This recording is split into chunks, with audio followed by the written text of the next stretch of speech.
Hey, tonight we're going to talk about a time when someone thought it'd be a good idea to take an old World War I submarine to the North Pole. You know, just casually sailing under the Arctic ice in a metal tube built for war, not polar exploration. Spoiler alert, it didn't exactly go as planned, and if you were there, well, let's just say your chances of coming back weren't great.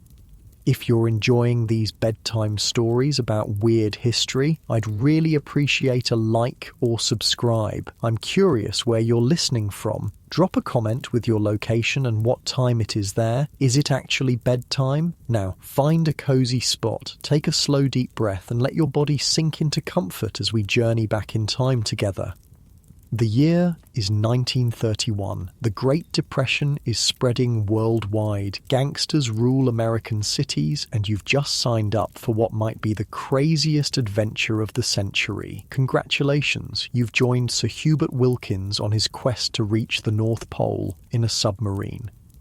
Your eyes crack open to near darkness. For a moment, you can't remember where you are until the cold metal wall against your cheek reminds you. You're inside the Nautilus, an old World War I submarine being repurposed for Arctic exploration. The steel bulkhead beside your bunk feels like ice against your skin. You pull the thin wool blanket tighter around your shoulders, but it does little to keep out the damp chill that permeates everything.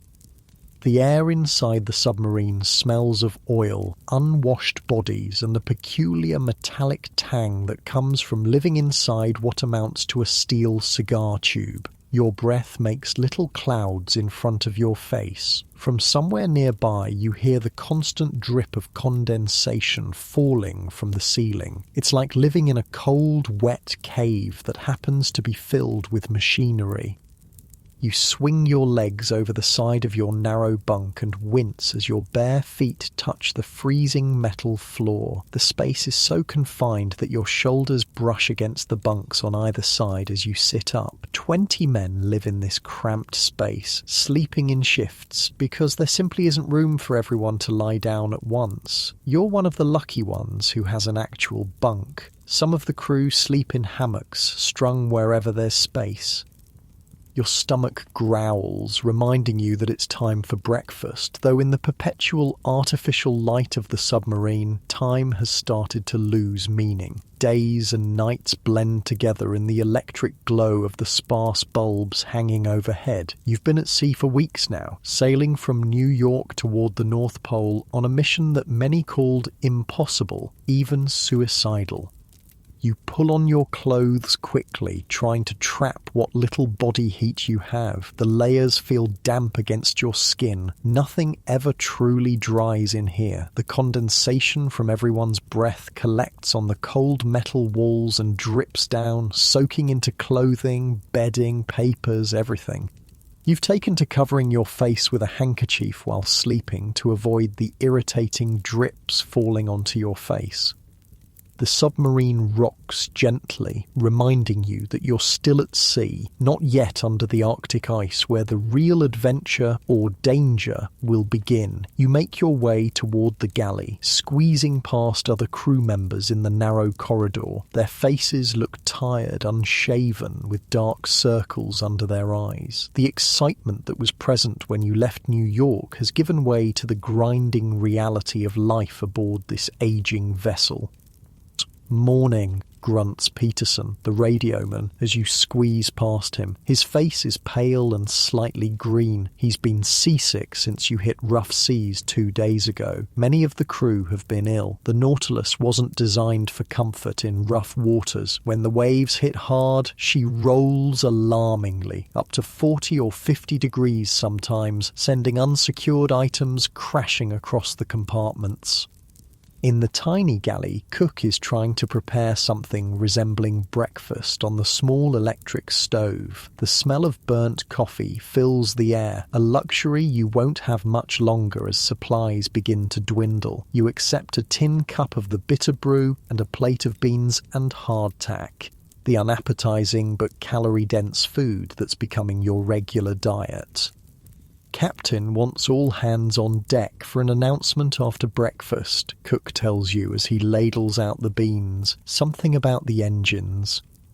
Your heart sinks a little at the mention of engines. The Nautilus was already an old submarine when Sir Hubert Wilkins acquired her. Built in 1916, she served in World War I before being decommissioned. Now, renamed after the fictional submarine in Jules Verne's 20,000 Leagues Under the Sea, she's being asked to perform a task no submarine has ever done before: sail under the Arctic ice cap to the North Pole. You finish your breakfast quickly and make your way topside. The fresh air hits you like a revelation after the stale, humid atmosphere below. You take deep breaths, filling your lungs with the clean salt air. The day is overcast, the sea a dull grey that matches the sky, making the horizon nearly invisible. The water is relatively calm today, which is a welcome relief after the stormy days you've just endured.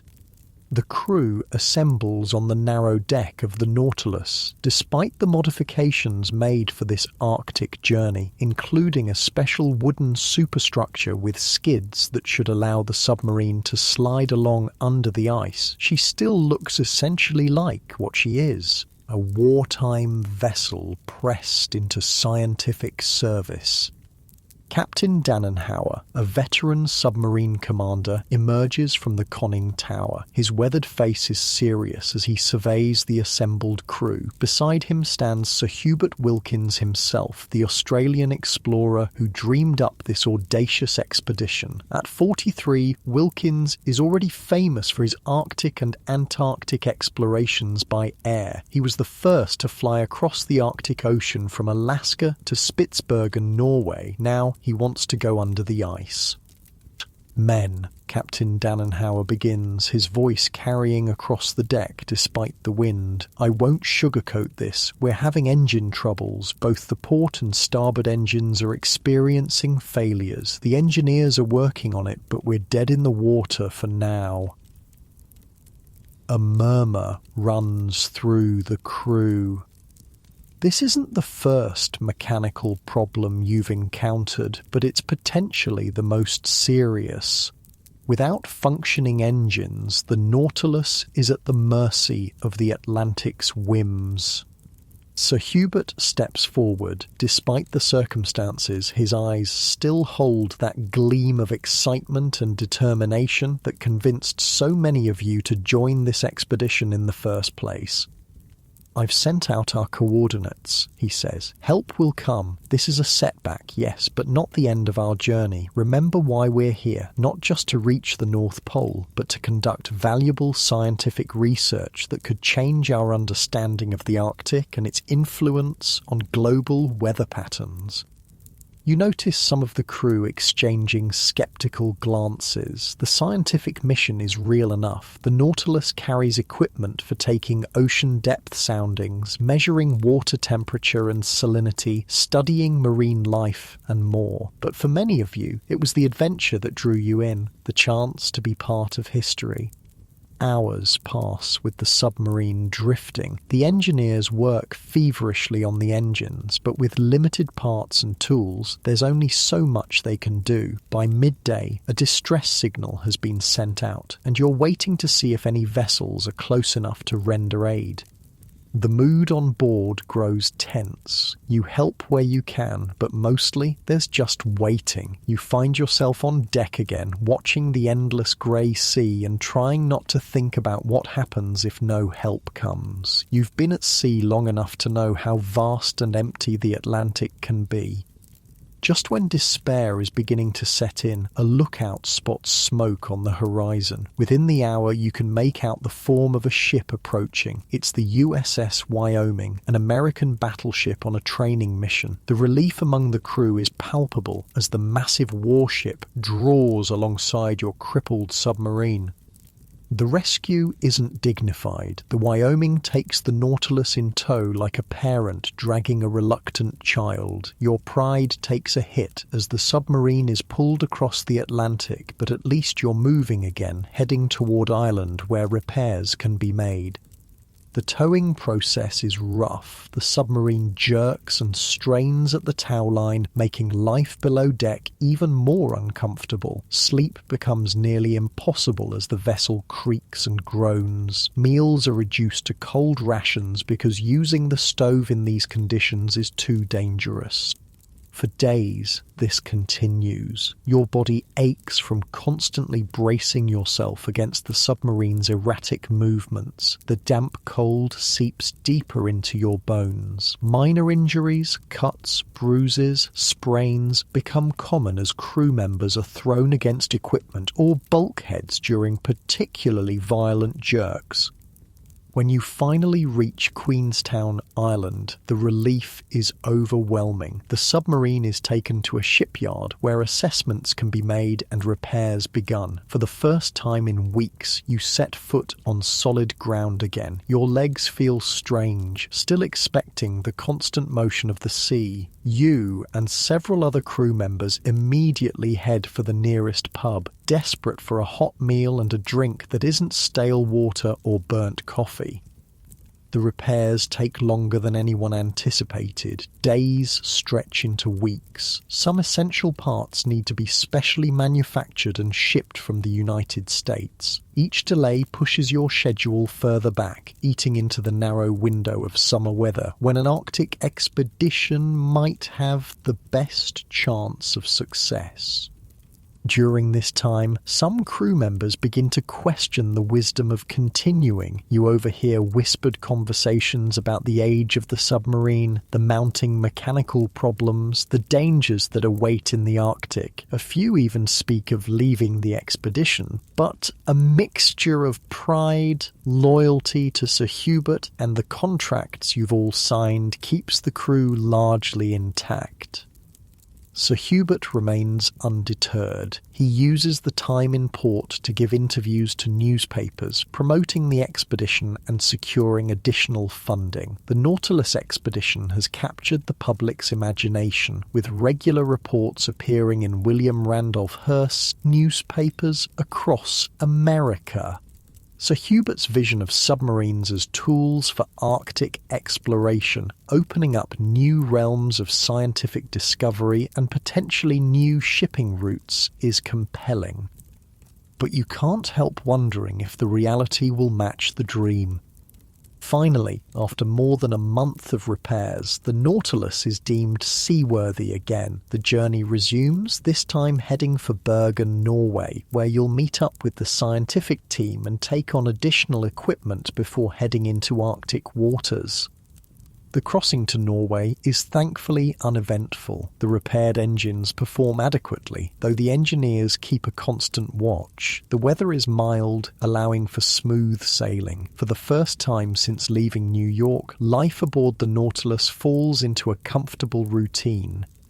But this period of calm doesn't last. As you approach Bergen, a storm hits. Not just any storm, but a North Sea gale that tests the submarine to its limits. Waves crash over the deck, making it impossible to remain topside. Below, conditions deteriorate rapidly. The violent rolling of the vessel, sometimes up to 57 degrees, sends everything not firmly secured flying across compartments. Several crew members sustain injuries from being thrown against equipment or bulkheads.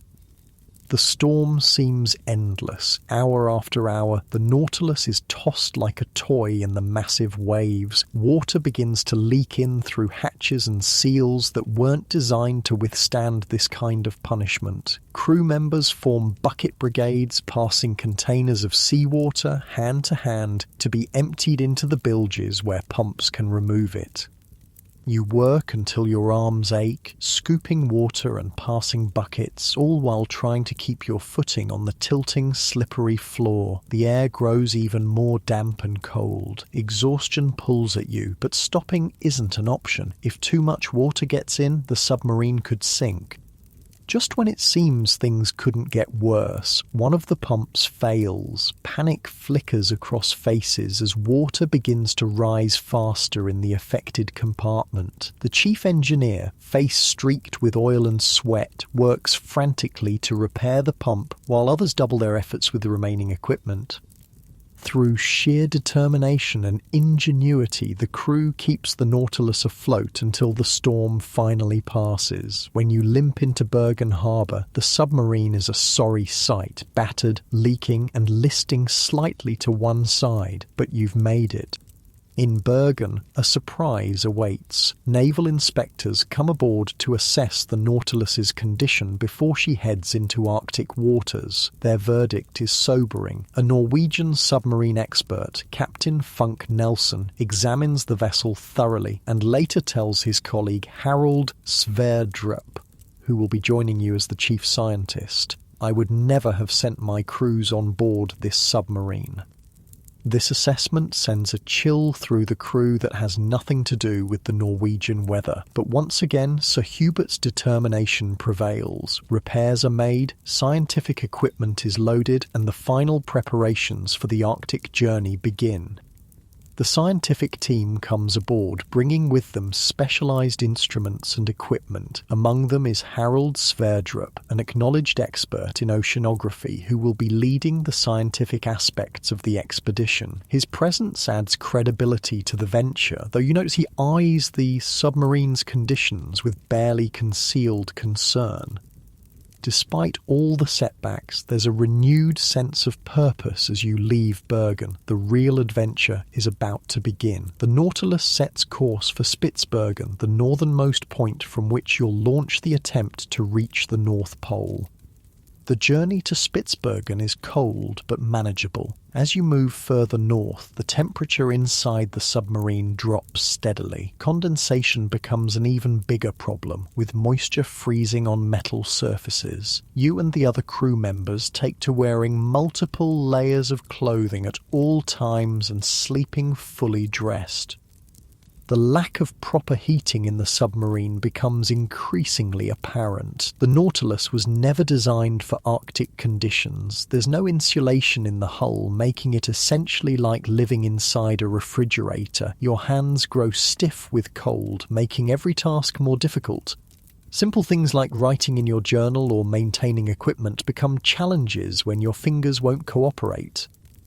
Water pipes begin to freeze, creating yet another crisis. Fresh water becomes strictly rationed, half a bucket per day for drinking, cooking, and minimal hygiene. The smell of unwashed bodies adds to the already pungent atmosphere inside the submarine. Everyone is dirty, cold, and increasingly irritable. Sleep becomes even more elusive. The cold makes it impossible to ever truly relax. You lie in your bunk, wrapped in every piece of clothing you own, plus your blanket, and still shiver uncontrollably. The constant motion, the dripping condensation, the snoring and muttering of other crew members, and the ever-present hum and clank of machinery create a symphony of disruption that keeps real rest at bay. Despite these hardships, excitement builds as you approach Spitsbergen. This is the jumping-off point for the real mission, the attempt to reach the North Pole under the ice. Scientific work begins in earnest, with the team taking measurements and samples as you travel. These activities provide a welcome distraction from the discomfort and give meaning to the hardships you're enduring. Finally, the day comes when you encounter your first ice floes. The sight of these floating chunks of ice, some as large as small islands, brings home the reality of what you're undertaking. The Arctic is no longer an abstract destination, but a very real and potentially deadly environment surrounding your fragile vessel. The Nautilus moves cautiously among the ice floes, navigating through open water where possible. Captain Dannenhauer, experienced though he is, has never commanded a submarine in these conditions before. Every decision carries weight, and the tension on the bridge is palpable. As you push further north, following the edge of the pack ice, the open water becomes scarcer. Soon you'll need to attempt your first dive under the ice, the true test of whether this audacious expedition can succeed. On the evening before this momentous attempt, Sir Hubert gathers the crew. Despite the numbing cold and the uncertainty ahead, his enthusiasm remains infectious. Tomorrow, he says, his breath visible in the frigid air of the control room. "We will do what no humans have ever done before. We will take this vessel beneath the Arctic ice and begin our journey to the pole. The eyes of the world are upon us, gentlemen. What we learn here may change our understanding of the Arctic forever and open new possibilities for exploration and commerce." You try to share his optimism as you return to your bunk that night, but your mind keeps wandering to all the things that could go wrong. The aging submarine with its history of mechanical failures, the unpredictable ice, the fact that if something goes catastrophically wrong while under the ice, there will be no hope of rescue. Sleep comes in fitful bursts, filled with dreams of crushing pressure and endless white. When you wake, it's to the announcement that today is the day. The Nautilus will attempt her first dive under the Arctic ice. The preparations are meticulous. Every system is checked and rechecked. The special equipment designed for under-ice operations, including the unique ice drill that should, in theory, allow you to bore through to the surface if necessary, is given a final inspection. You take your station, heart pounding in your chest. Through the periscope, you can see the edge of an ice floe looming ahead. Captain Dannenhauer gives the order to dive, and the Nautilus begins her descent into the frigid Arctic waters.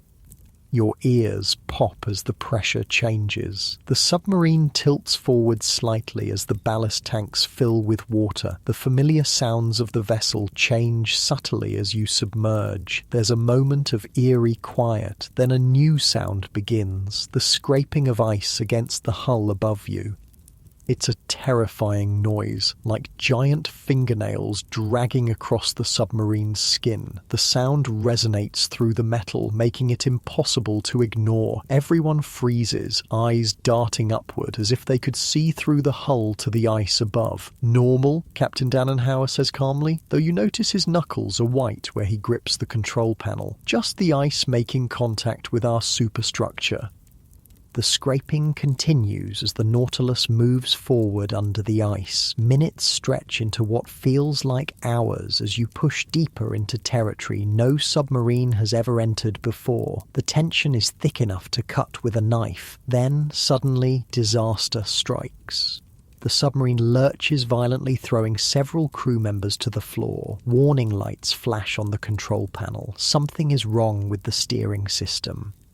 "Diving planes not responding," calls out the helmsman, his voice tight with alarm. The submarine begins to tilt downward at an alarming angle. Without functioning diving planes, the horizontal rudders that control depth, you can't maintain a stable position underwater.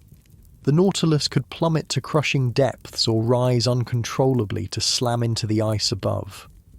Captain Dannenhauer reacts instantly, ordering ballast tanks blown to bring you back to the surface. It's a desperate move that could damage the submarine if you hit the ice too hard, but the alternative is worse. The Nautilus rises rapidly, metal groaning under the strain. Everyone holds their breath, waiting for the impact with the ice overhead, but fortune is with you. The submarine surfaces in a small area of open water between ice floes.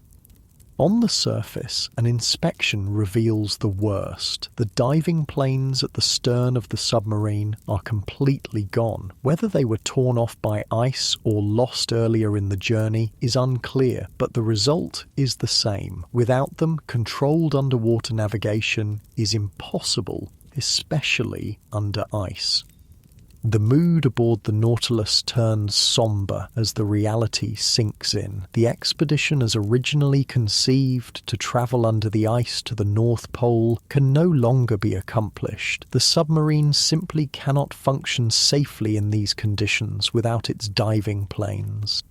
A diver is sent into the freezing water to confirm the damage, and what he reports sends a chill through the crew. There are signs that the diving planes weren't simply torn off by ice or accident. They appear to have been deliberately damaged. Sabotage becomes the whispered explanation, though no one can prove who might have done it or why. Despite this devastating setback, Sir Hubert is determined to salvage something from the expedition. If you can't dive safely under the ice, you can still conduct valuable scientific research in the open waters at the edge of the pack ice. The Nautilus will continue north as far as possible, using open leads in the ice where available. For the next several days, that's exactly what you do. The scientific team works tirelessly, collecting data on water temperature, salinity, marine life, and more. They discover something surprising, evidence of a branch of the Gulf Stream reaching far into the Arctic, influencing temperature and potentially weather patterns across Europe. Your role shifts from submarine crew member to scientific assistant, helping with the collection and recording of data. The work is cold and often uncomfortable, but there's satisfaction in knowing that despite everything, the expedition is still contributing to scientific knowledge. But the Nautilus wasn't designed for extended Arctic operations. Conditions aboard deteriorate further as systems strain against the extreme cold. The freshwater situation becomes critical. Food supplies dwindle. Most concerning of all, the hull begins to develop slow leaks as the cold makes the metal brittle and joints start to fail. After reaching 82° north, the furthest north any vessel had reached under its own power at that time, Sir Hubert finally acknowledges that it's time to turn back. The scientific data you've collected is valuable, but continuing to push the aging submarine would be recklessly dangerous. The journey south is no less challenging than the northward voyage. Another fierce storm hits, battering the already weakened Nautilus. More leaks develop. The list to one side becomes more pronounced. Everyone knows you're racing against time to reach safety before the submarine gives up entirely. When you finally limp back to Bergen, Norway on September 20th, 1931, the Nautilus is barely holding together. She's leaking badly, engines are failing again, and the hull is dented and scarred from encounters with ice. The submarine that left New York with such high hopes now looks like a battered wreck. The final blow comes when Sir Hubert receives word that the US Navy, which still owns the Nautilus, has deemed her unfit for return across the Atlantic. The only option is to scuttle her, to deliberately sink the submarine that has been your home for these many difficult months.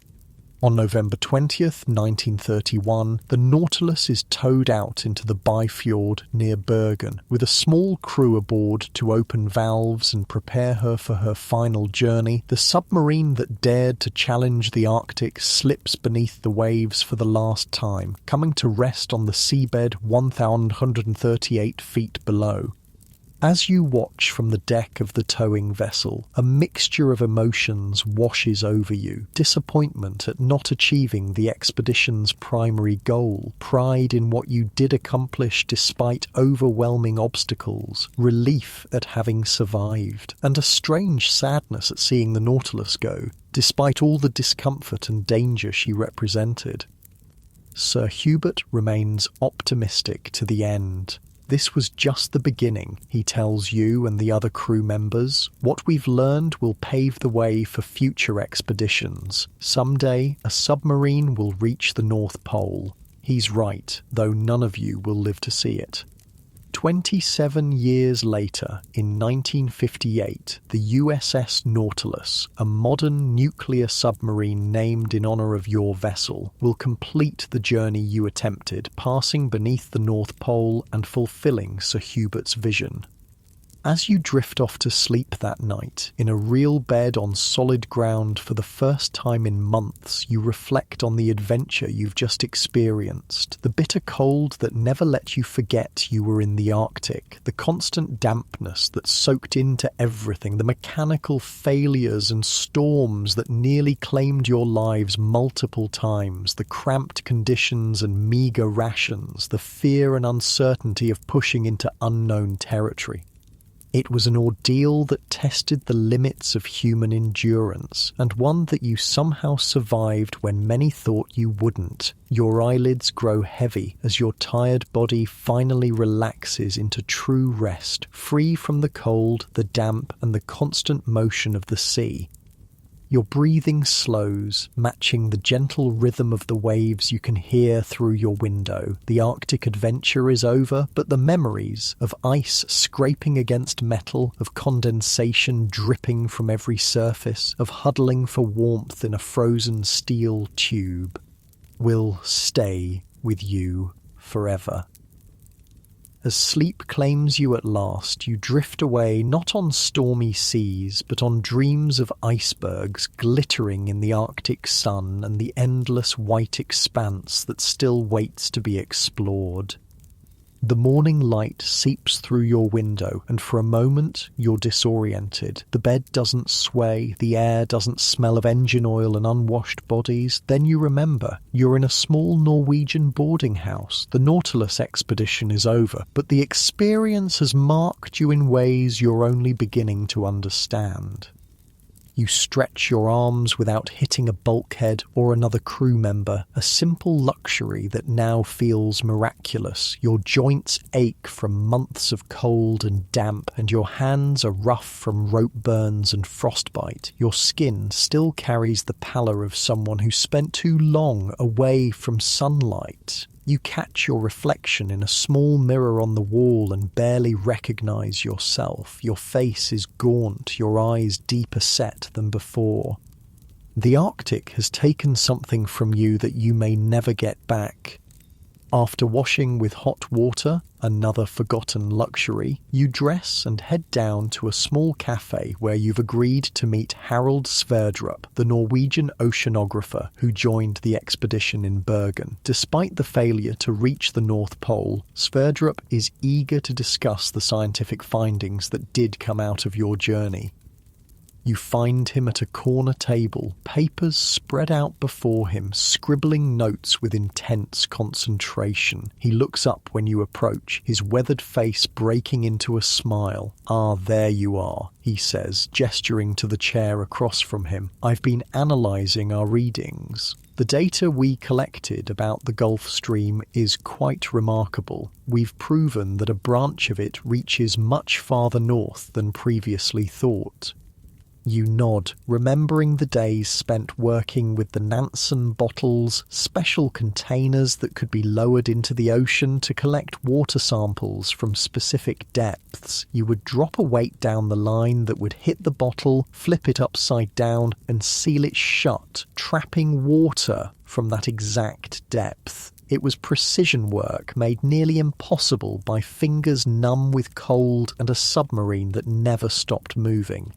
"What about the gravity measurements?" you ask, reaching for the coffee the waitress sets before you. The warmth of the cup feels wonderful against your still tender hands. "Fascinating results," Sverdrup says, eyes lighting up. "We've confirmed that the Earth is not a perfect sphere. It's flattened at the poles. The pendulum swings faster there because gravity is stronger. You're closer to the Earth's center." Your mind drifts back to the pendulum experiments. Farr, the scientist in charge of that work, had set up a special apparatus in what little space was available. The constant swaying of the submarine made readings difficult, but he persisted, taking measurement after measurement, sometimes working through the night by the dim glow of electric lamps. "And the jellyfish," you say, remembering the strange, beautiful creatures you'd seen through the observation windows. "I've never seen anything like them." Sverdrup nods enthusiastically. "Species that can survive in those frigid waters are remarkable. Their adaptations to extreme conditions could teach us much about life itself." The coffee warms you from the inside, but you still feel a persistent chill deep in your bones. You wonder if it will ever truly leave you after those months in the Arctic. "What happens now?" you ask. "To all our findings? I'll publish papers, of course," Sverdrup says. "And Sir Hubert, well..." He never gives up. He's already talking about another attempt with a purpose-built submarine.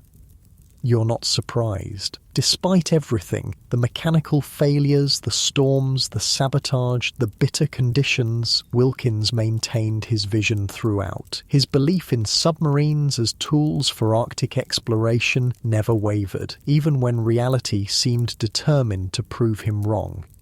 After breakfast, you wander down to the harbour. Though the Nautilus is gone now, resting on the ocean floor, you find yourself drawn to the water. The air is crisp, but nothing like the biting cold of the Arctic. Fishing boats and cargo vessels come and go, their crews going about their business, unaware of how lucky they are to work on ships designed for human comfort. Your mind drifts back to the specialised equipment that had been added to the Nautilus for Arctic exploration. The wooden superstructure with skids designed to let the submarine slide along the underside of the ice pack. The shock absorber built into the bow to protect against collisions with submerged ice. The diving chamber converted from the torpedo room, which allowed scientists to lower instruments directly into the water while submerged.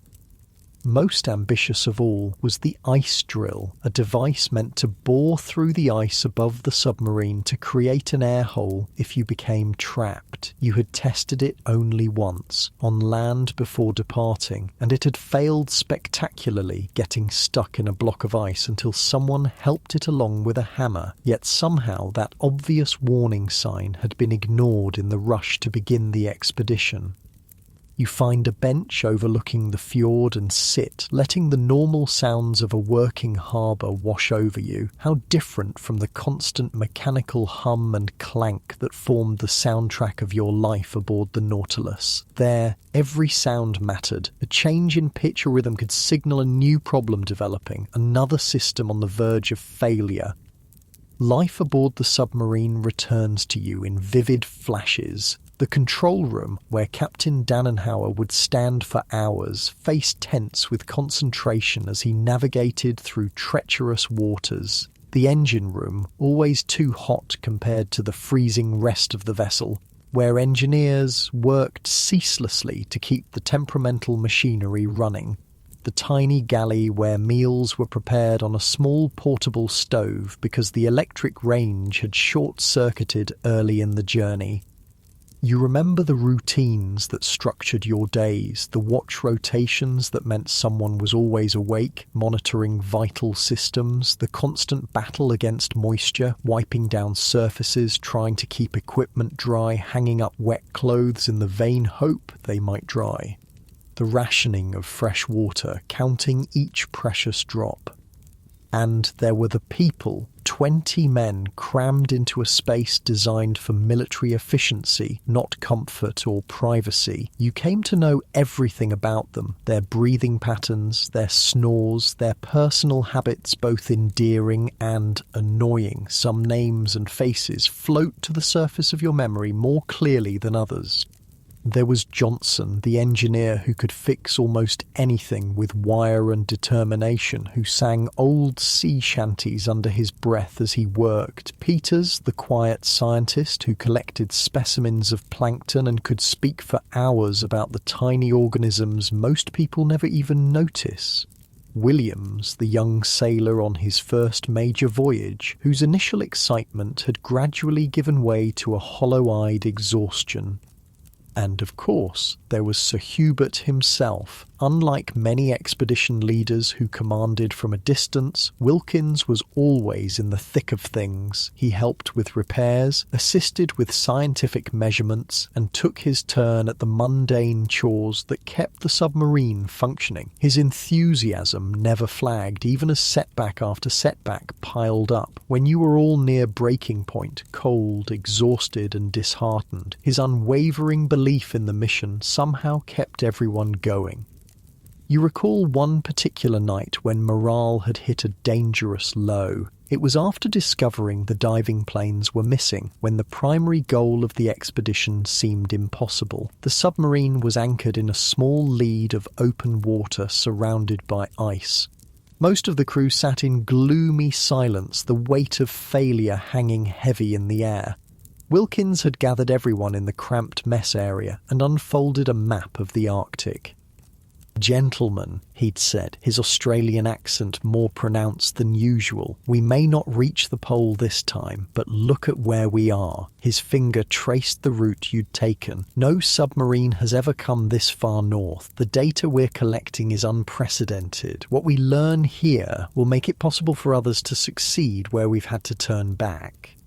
It wasn't just empty words. The very next day, he was the first to volunteer for the uncomfortable job of collecting ice samples from an adjacent floe, spending hours in the biting wind with minimal protection, all for the sake of scientific data.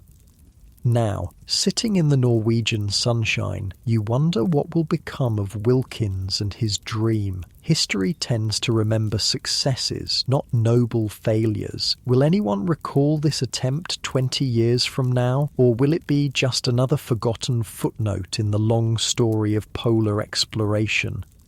A ship's horn blasts, startling you from your reverie. You check your watch and realize you've been sitting here for over an hour, lost in memories. It's time to meet with some of the other crew members for lunch. Despite everything you endured together, or perhaps because of it, many of you have formed bonds that will last a lifetime.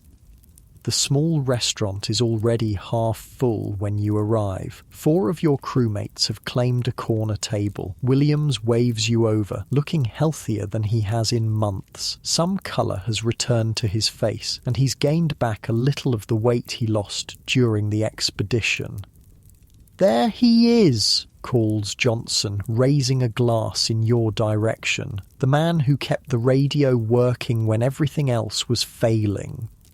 You smile and take a seat, accepting the beer someone pushes towards you. The conversation flows easily, skipping between reminiscences of the journey, plans for the future, and gossip about what's become of other crew members. "Heard from Carter yesterday," William says, between bites of fish stew. He's already signed on with another expedition, heading to Antarctica this time. "Glutton for punishment," Johnson laughs. "Me, I'm taking a nice warm job in a factory back home. Had enough cold to last a lifetime." "What about you?" Peters asks, looking your way. "Going back to normal life?" You consider the question, what is normal after what you've experienced? How do you explain to people who weren't there what it was like to live for months in a frozen metal tube, pushing into one of the most hostile environments on Earth? How do you convey the mixture of terror and wonder you felt seeing vast ice floes stretching to the horizon, knowing you were attempting to go beneath them in a vessel barely up to the task? "Not sure yet," you answer honestly. "Need some time to think."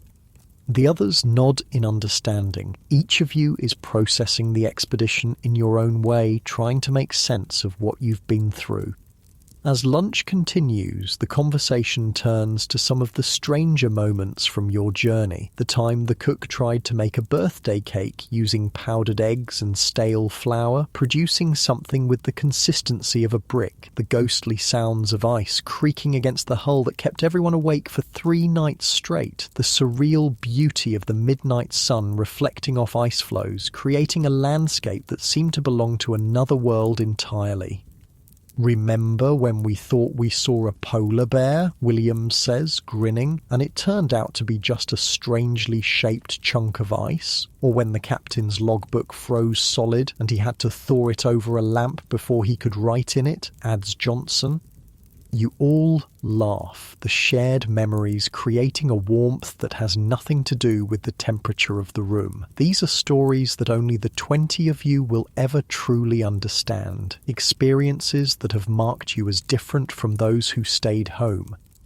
After lunch, you part ways with promises to stay in touch, though you all know that life will likely pull you in different directions. Some will return to the sea on other vessels, some will go back to families and jobs waiting for them, some may even join future polar expeditions, unable to resist the call of the unknown despite everything they've endured. You walk back to your boarding house alone, taking a longer route to enjoy the simple pleasure of movement without confinement. In the distance, mountains rise against a clear blue sky, so different from the endless white horizon of the Arctic. The streets are busy with people going about their normal lives, unaware of how precarious existence can become in more extreme settings. When you reach your room, you find a telegram waiting. It's from Sir Hubert, who left Norway a few days earlier for meetings in London. The message is brief but characteristic of the man. Returning to America next week, planning presentation of findings to Geographical Society. Your presence requested if possible. Grateful for your service. Wilkins. You fold the telegram and place it in your journal, which contains your own detailed account of the expedition. Perhaps someday, when the memories aren't quite so raw, you'll turn these notes into something more formal, a record of what it was really like aboard the Nautilus, beyond the newspaper headlines and scientific papers. For now, though, you're content to let the experience settle within you. The Arctic has changed you in ways you're still discovering. You see the world differently now, more aware of both its dangers and its wonders, more conscious of human frailty and human resilience. That night, you sleep deeply for the first time in months. No cramped bunk, no constant noise, no fear of what might go wrong next. Just the quiet darkness and the knowledge that you survived something extraordinary. When you wake the next morning, you make a decision. You'll go to America for Wilkins's presentation. You'll help ensure that what you all accomplished and what you all endured isn't forgotten. The Nautilus may rest on the ocean floor, but the knowledge gained from your journey will live on. Over the next few days, you continue to recover your strength. The persistent cough you developed in the damp conditions of the submarine finally begins to subside. Your frostbitten fingers heal, though 2 nails have turned black and will eventually fall off. The weight you lost starts to return as you enjoy regular meals of fresh food. You spend time writing detailed notes about your experiences while they're still fresh in your mind. The scientific aspects interest you particularly, how the ocean temperature varied at different depths, the strange marine life you observed, the way the ice moved and changed. Though you're not a scientist by training, your observations might still have value. One afternoon you run into Sverdrup again. He's carrying a stack of papers and looking pleased. Just got word from the university, he tells you. They're publishing our findings on the Gulf Stream. It's going to change how we understand ocean currents and their effect on climate. That's wonderful, you say, genuinely happy that something positive has come from the expedition. And there's more, Sverdrup continues. The gravity measurements, the marine biology observations, the ice studies, all of it matters. Sir Hubert was right about one thing. Submarines can be valuable tools for Arctic research, even if this particular vessel wasn't quite up to the task. You nod, thinking of how the Nautilus's torpedo room had been converted into a diving chamber that allowed instruments to be lowered directly into the ocean. When the watertight door was closed and pressure equalized, scientists could open a trapdoor in the floor and deploy their equipment into the sea below. It was an ingenious system that worked despite the submarine's other failings. Do you think someone will try again? You ask. With a better submarine? Sverdrup considers this. I believe they will. The scientific potential is too great to ignore, but it will take time and proper funding and a vessel designed specifically for the purpose, not a wartime leftover held together with hope and wire. You both laugh at this apt description of the Nautilus, yet despite its flaws, you feel a strange affection for the old submarine that was your home for so many months. She tried her best with what she had, just like her crew. The day before you're set to leave for America, you make one final visit to the fjord where the Nautilus was scuttled. The water is calm and gives no indication of what lies 1,138 feet below. You stand at the edge of a small dock, looking out at the spot where the submarine slipped beneath the waves for the last time. "Goodbye, old girl," you murmur, feeling slightly foolish for talking to a sunken vessel but needing some form of closure nonetheless. You did your best. As you turn to leave, you notice an elderly Norwegian fisherman watching you curiously. He asks in halting English if you were part of the submarine expedition. When you nod, his weathered face creases in a smile. "Brave men," he says simply. "Very brave or very foolish. Sometimes same thing for Chell." You can't help but laugh. "Sometimes they are," you agree. On the boat to England and then on the ship to America, you have time to reflect on everything that happened, the mechanical failures that plagued the expedition from the start, the brutal storms that battered the submarine and tested her limits, the sabotage, or at least suspected sabotage, of the diving planes that made under-ice navigation impossible, the bitter cold that permeated everything, the scientific discoveries that might, in the end, justify all the hardship. But mostly, you think about the men who shared this extraordinary journey, 20 individuals from different backgrounds with different skills and personalities thrown together in extreme circumstances, how some rose to the occasion while others faltered, how tempers flared in the cramped conditions only to be followed by moments of unexpected kindness, how you all, somehow, made it through. By the time you reach New York, you've made peace with the expedition's outcome. It wasn't what any of you had hoped for, but it wasn't nothing either. You step onto American soil changed, tougher in some ways, more thoughtful in others, and with stories few would believe, even if you tried to tell them. Sir Hubert meets you at the dock, as energetic and optimistic as ever despite everything. His handshake is firm, his eyes bright with new plans and possibilities.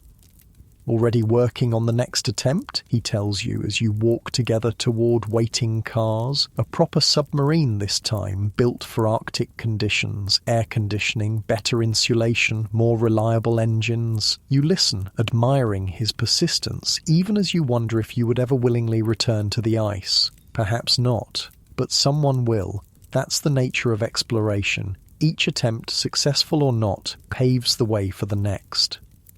That evening, in a warm hotel room with soft blankets and no sound of engines or creaking ice, you drift towards sleep thinking about the Arctic, not as it was from the cramped confines of the Nautilus, but as it might be seen someday from a vessel truly capable of travelling beneath the ice. The mysterious world under the North Pole still waiting to be discovered. Your breathing slows as you sink deeper into comfort. The memories of cold and fear begin to fade, replaced by a sense of having been part of something larger than yourself, an attempt that failed in its immediate goal but succeeded in pushing the boundaries of what was possible.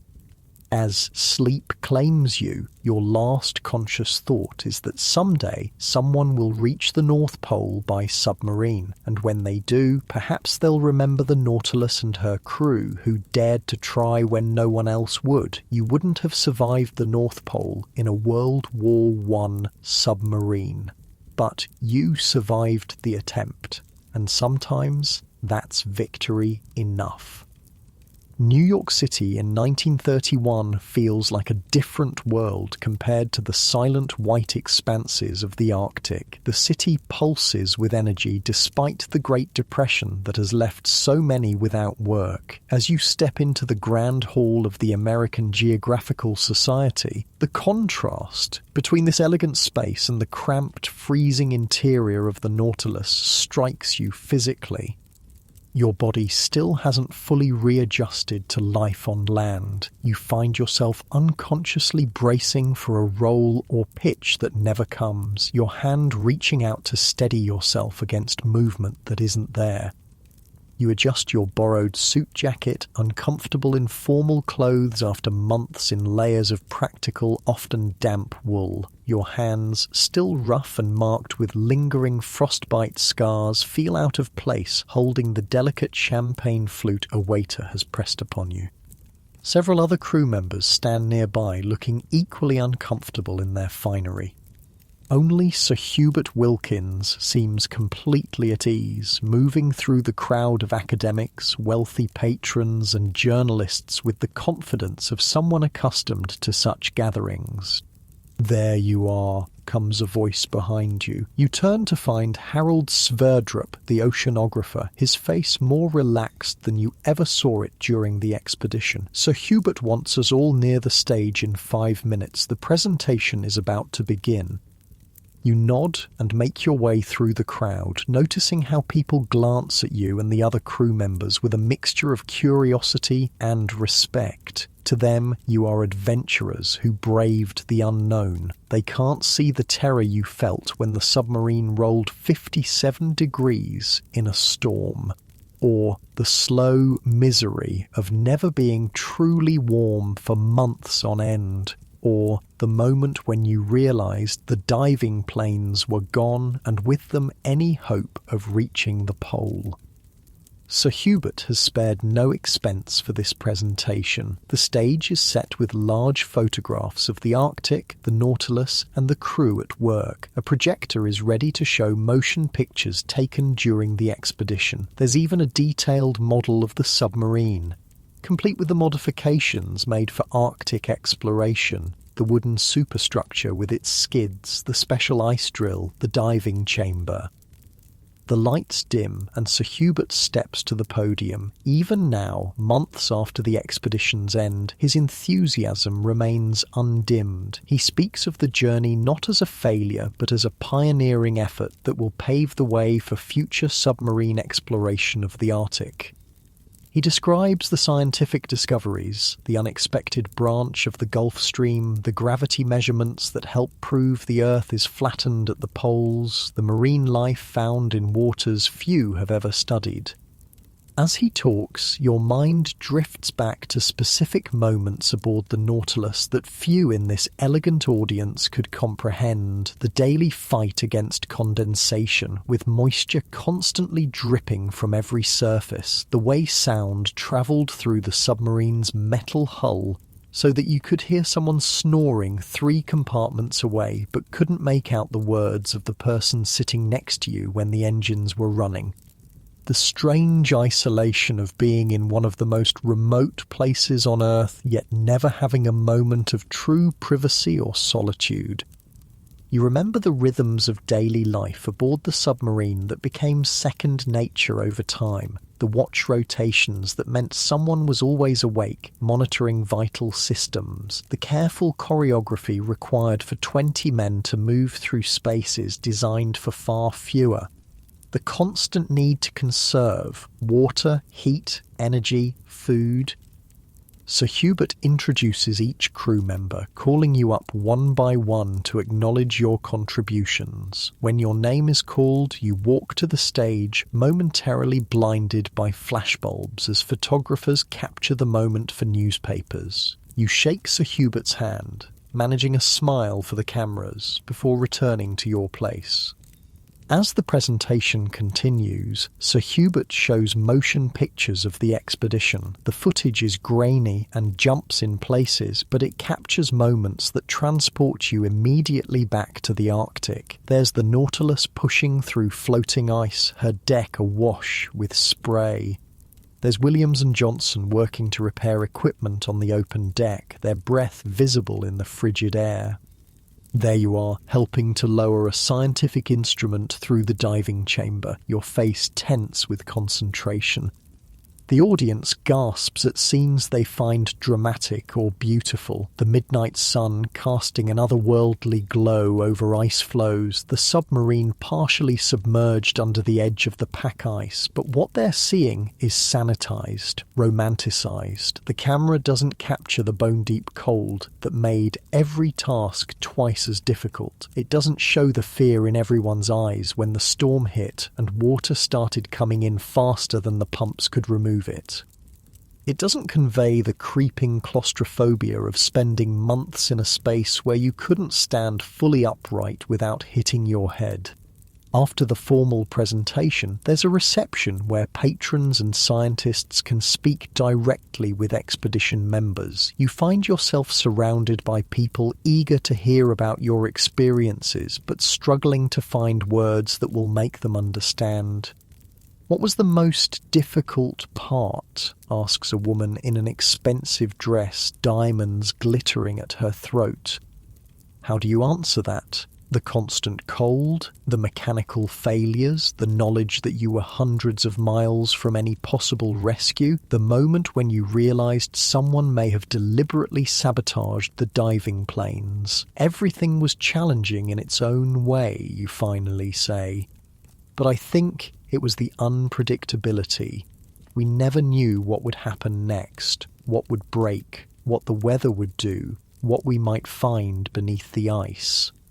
She nods as if she understands, but her eyes tell you she doesn't. Not really. How could she? You barely understand it yourself, even having lived through it. Later, you find yourself in conversation with an Arctic expert who asks more technical questions about the submarine's performance in icy conditions. This is easier to discuss, the factual aspects of the journey rather than the emotional or physical toll.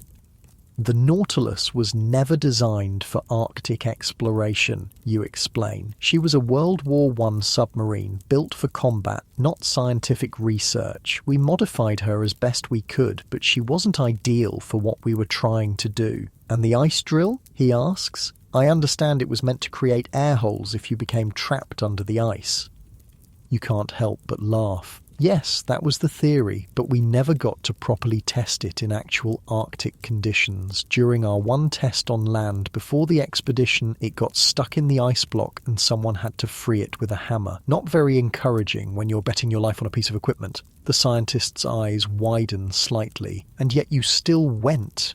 We still went, you confirm, wondering now at your own boldness or foolishness. As the evening progresses, you notice how Sir Hubert deftly steers conversations toward future possibilities rather than dwelling on what went wrong. He speaks of a new submarine, purpose-built for Arctic exploration, with proper insulation, reliable engines, and better safety features. He talks about the scientific questions still waiting to be answered beneath the polar ice cap. His vision remains undimmed by reality. By the time you return to your hotel room, you're exhausted from the constant questions and the effort of translating your experiences into something others can grasp. You sit on the edge of the bed, removing your borrowed shoes and flexing your toes against the carpet. Such a simple pleasure. Warm feet. During the Arctic journey, your feet were never truly warm, not even when you slept. The next morning brings more interviews, these with newspaper reporters eager for dramatic stories of danger and heroism. You try to be honest without sensationalizing, but you can see the disappointment in their eyes when you don't provide the hair-raising tales they want. The reality of the expedition was less about moments of acute danger and more about the grinding difficulty of daily existence in conditions humans weren't meant to endure. One young reporter, more perceptive than the others, asks about the scientific work conducted during the expedition. This gives you a chance to talk about something that matters, the real purpose behind all the hardship. We collected data that no one had ever gathered before, you explain. Water temperature and salinity readings from parts of the Arctic Ocean that had never been studied. We discovered that a branch of the Gulf Stream reaches much farther north than previously thought, which helps explain why parts of northern Europe have milder climates than their latitude would suggest. You describe the Nansen bottles used to collect water samples from different depths, the special thermometers that could record temperature at various levels, the plankton nets that captured tiny marine organisms. You explain how the diving chamber converted from the torpedo room allowed scientists to lower instruments directly into the ocean while the submarine remained relatively stable. "And what about marine life?" the reporter asks. "Did you see anything unusual?" Your mind goes to the jellyfish that Sir Hubert wrote about in his diary, graceful creatures drifting past the observation windows, seemingly unbothered by the extreme conditions. You think of the plankton samples that revealed organisms adapted to live in near-freezing temperatures and the readings that showed how life existed at all depths of the Arctic Ocean, not just near the surface as some had theorized. "We found life everywhere we looked," you tell him. "Even in the harshest conditions, living things find a way to adapt and survive." As you say this, you realize it applies to the crew as well. You all adapted to conditions that seemed unbearable at first. You found ways to function despite the cold, the damp, the confinement, the constant noise. Humans, like the Arctic marine life, are more resilient than they appear. The days in New York blur together. More presentations, more interviews, more questions from people who can never truly understand what you experienced. Sir Hubert works tirelessly to secure funding for his next expedition, using the data and footage from the Nautilus journey to convince potential backers that submarine exploration of the Arctic is both possible and valuable. You find yourself increasingly drawn to the scientific aspects of the expedition. The mechanical failures and physical hardships fade somewhat in your memory, while the discoveries and unanswered questions take on greater importance. You spend hours with Sverdrup and other scientists, reviewing data and discussing implications. There's talk of publishing papers, of contributing to international understanding of the Arctic and its influence on global weather patterns. One afternoon, Sir Hubert invites you to his temporary office at the Geographical Society. Maps and charts cover every surface, along with drawings of a new submarine design he's developing. "I wanted to speak with you privately," he says, clearing space for you to sit, "about your future plans."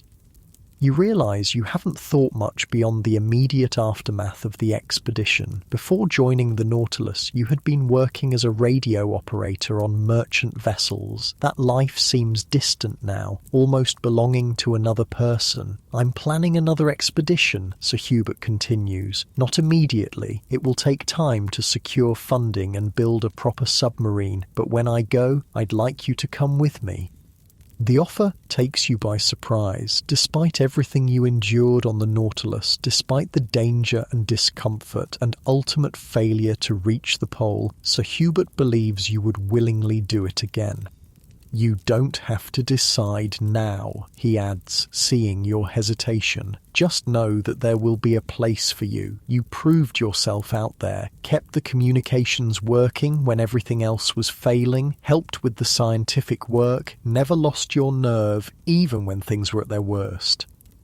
You thank him for the offer, promising to think it over. As you leave his office, your mind is already turning over the possibilities. Could you face the Arctic again? Would you want to? The memory of bitter cold and constant danger is still fresh, but so is the memory of standing on the deck of the Nautilus under the midnight sun, surrounded by an ice-scape of otherworldly beauty that few humans have ever witnessed. That evening, you attend a small dinner with some of the crew members who have remained in New York. The conversation is easier here, away from cameras and curious strangers. You talk about the expedition in the shorthand that develops among people who have shared extreme experiences. Brief references and knowing looks that convey what outsiders would need paragraphs to understand. "Heard from Johnson," Williams says, passing you a bread roll. "He's signed on with a cargo ship heading to South America. Says he wants to be somewhere warm for a change." "Can't blame him," someone else adds. "I still can't feel my toes properly." You all laugh, but there's truth in the jest. The physical effects of the expedition linger. Frostbite scars, persistent coughs from months in damp conditions, joints that ache when the weather changes. The Arctic marked your bodies as surely as it marked your minds. "What about you?" Peters asks, turning to you. "Going back to sea?" You mention Sir Hubert's offer, and the table falls silent for a moment. "Would you do it?" Williams asks finally. "Go back to the Arctic?" It's the question you've been asking yourself since leaving Sir Hubert's office. Would you voluntarily return to conditions that pushed you to the very limits of endurance? Would you again risk your life in one of the most hostile environments on Earth? I don't know, you answer honestly. Maybe, if the submarine was better designed, if we had proper equipment, if there was a real chance of reaching the pole. Peters nods thoughtfully. "The science is worth it," he says. "What we learned, it matters. It changes how we understand the Arctic, the oceans, even the shape of the Earth itself." Later that night, unable to sleep, you find yourself drawn to the window of your hotel room. New York spreads out below, a landscape of lights and human ingenuity, so different from the pristine wilderness of the Arctic, yet connected to it in ways most people never consider. The Gulf Stream that you helped map influences weather patterns that affect cities like this one. The gravity measurements taken near the pole contribute to understanding the very shape of the planet everyone inhabits. Your thoughts turn to the future, Sir Hubert's vision of a purpose-built submarine exploring beneath the polar ice cap, the scientific questions still waiting to be answered, the mysteries that lie under the North Pole, which no human has yet seen. Would you go back? The question remains open, but you're surprised to find yourself considering it seriously. Despite everything, or perhaps because of it, the Arctic has claimed a part of you that can never fully return to ordinary life. There's something addictive about pushing beyond what most people experience, about testing the very limits of human endurance and ingenuity. The truth is, you wouldn't have survived the North Pole in a World War I submarine. No one would have. The Nautilus was never equal to the task she was given, but with a better vessel, with proper equipment and preparation, perhaps the dream isn't impossible after all. As dawn breaks over the city, you finally drift towards sleep, your mind filled with images of ice and sea and the endless white horizon of the Arctic. In your dreams, you're back aboard a submarine, not the Nautilus, but something newer, stronger, purpose-built for the extreme conditions. In this dream vessel, you slide smoothly beneath the ice, the North Pole directly overhead, achieving what you and your crewmates attempted but couldn't accomplish. The days in New York continue, filled with presentations and interviews, but your thoughts increasingly turn to what might come next. You find yourself studying Sir Hubert's designs for a new submarine with genuine interest, offering suggestions based on your experiences aboard the Nautilus. You spend hours with scientists discussing what could be learned from a successful under-ice journey to the pole. One morning, you receive a telegram from Captain Dannenhauer, who returned to active naval service after the expedition. He writes that he's been following reports about a new German submarine design with significantly improved diving capabilities, and wonders if such technology might be adapted for Arctic exploration. The captain, it seems, hasn't given up on the dream either. You're surprised by how many of the crew remain in contact, sharing news and opportunities, bound by the unique experience you all shared. Even those who swore they'd never go near the Arctic again seem unable to fully leave it behind. The journey changed you all in ways that make ordinary life seem somehow less real, less immediate. At your final meeting with Sir Hubert before leaving New York, he shows you letters from young people inspired by the Nautilus expedition, eager to join future Arctic voyages. Despite the journey's failure to reach its primary goal, it has captured imaginations and advanced scientific understanding. Perhaps that's success of a different kind. We may not have reached the pole, Sir Hubert says, but we've shown what's possible. The next attempt will go further, and eventually someone will succeed where we had to turn back. You nod, believing him despite everything. His vision has always extended beyond immediate obstacles to see possibilities others miss. It's what led him to attempt the submarine journey in the first place, when most experts said it couldn't be done. It's what kept him pushing forward through mechanical failures, storms, and ultimately the loss of the diving planes that made under-ice navigation impossible. As you prepare to leave his office, Sir Hubert hands you a small package. Inside is a piece of ice drill, mounted as a paperweight. To remember what we attempted, he says simply, and what we'll achieve next time. You accept the gift, feeling its weight in your hand, a tangible reminder of an extraordinary journey that most people will never fully comprehend, a piece of equipment that represented hope, the possibility of escape if trapped beneath the ice, even if its effectiveness was never proven.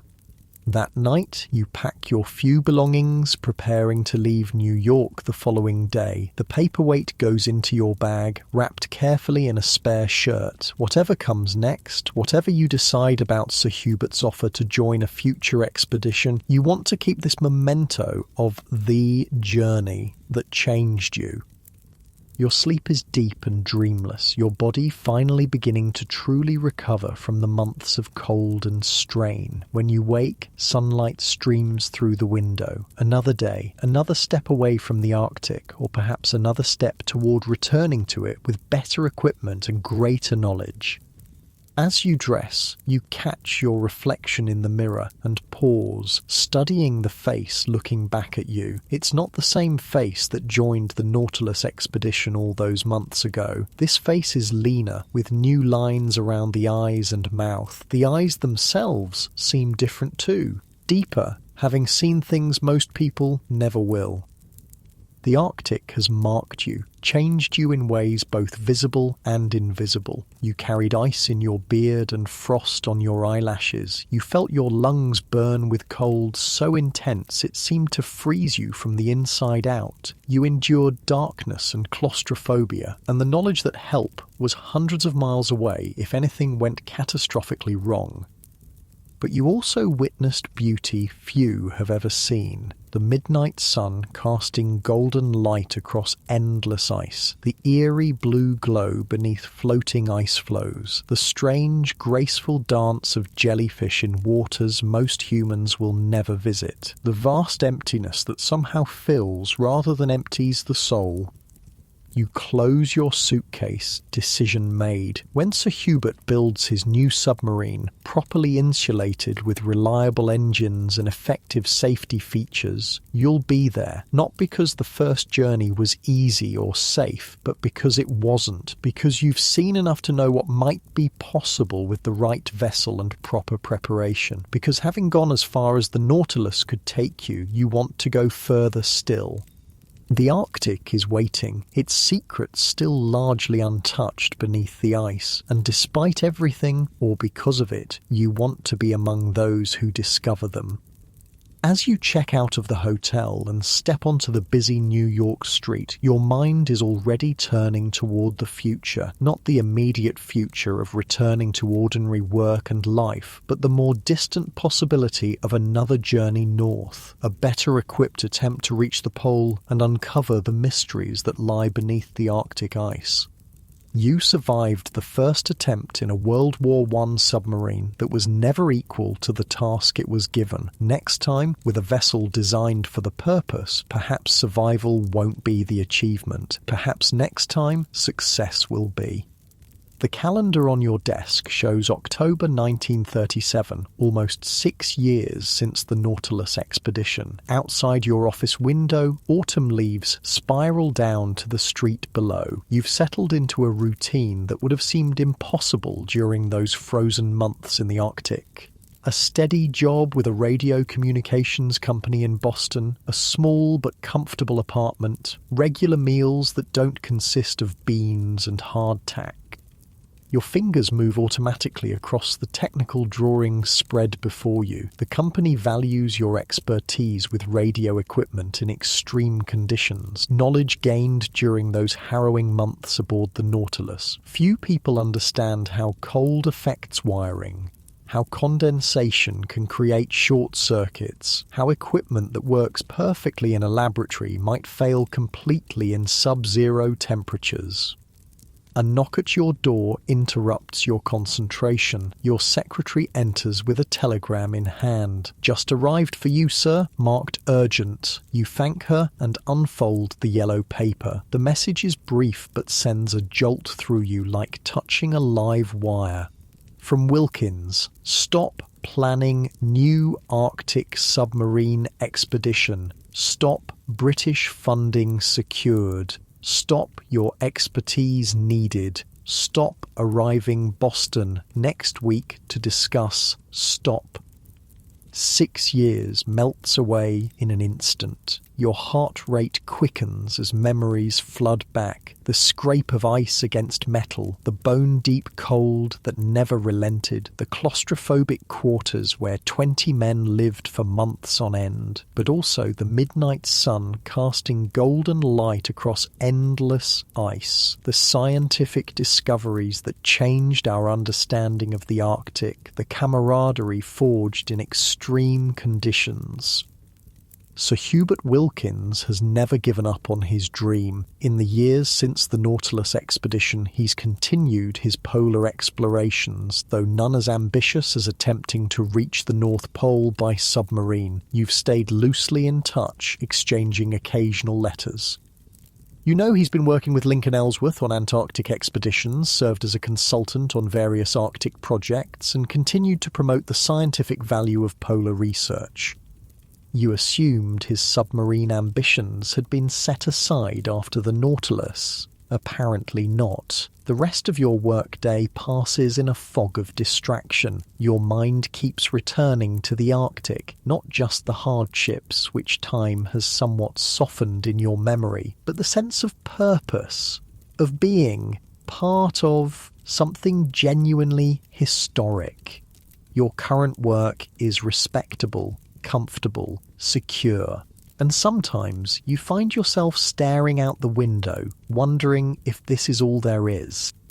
That evening, you pull a worn journal from your bookshelf, your personal record of the Nautilus expedition. You haven't looked at it in years, but the pages fall open to familiar entries, written in handwriting that grows increasingly shaky as the journey progressed and the cold seeped deeper into your bones.